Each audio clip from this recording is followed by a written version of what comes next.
Hello everyone. মই recently আজি কেইদিনমান আগতে এখন বুক কিনিছিলোঁ অগিলভি অন এডভাৰটাইজিং বুলি। এইখন হৈছে বুকখন।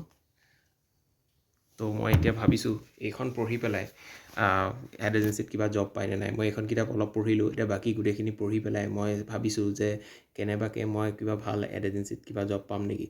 অলৰেডি মোৰ branding, social media marketing, design and story telling এইবিলাক বস্তুত মোৰ অলপ আগৰ পৰা ইণ্টাৰেষ্ট আছিল বা সেইবিলাকৰ ওপৰত মই নিজকে এডুকেট কৰি ৰাখিছিলোঁ, পঢ়িছিলোঁ বা কিবা কিবি মই সৰু সুৰা দুটা নিজক তেনেকুৱা প্ৰজেক্ট কৰিছোঁ বাৰু মই।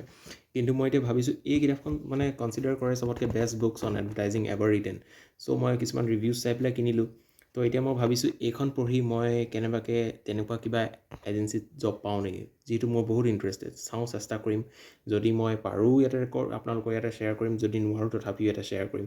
আৰু মই এভৰিডে মোৰ কি প্ৰচেছটো কেনেকৈ মই মানে লৈ গৈ আছোঁ বা মই নিজে কি চেষ্টা কৰিছোঁ, কি প্ৰেক্টিছ কৰিছোঁ, গোটেইখিনি মই ইয়াতে ৰেকৰ্ড কৰিম। চ' আপোনালোকে মোৰ ভিডিঅ'টো শেষলৈকে চোৱাৰ কাৰণে বহুত বহুত থেংক ইউ। মই ইয়াতে বাকীখিনি মই যি য'ত মানে প্ৰেক্টিছ কৰোঁ, যি য'ত প্ৰেক্টিছ মানে নোৱাৰোঁ বা পাৰোঁ, মই গোটেইখিনি ইয়াতে শ্বেয়াৰ কৰিম, ঠিক আছে।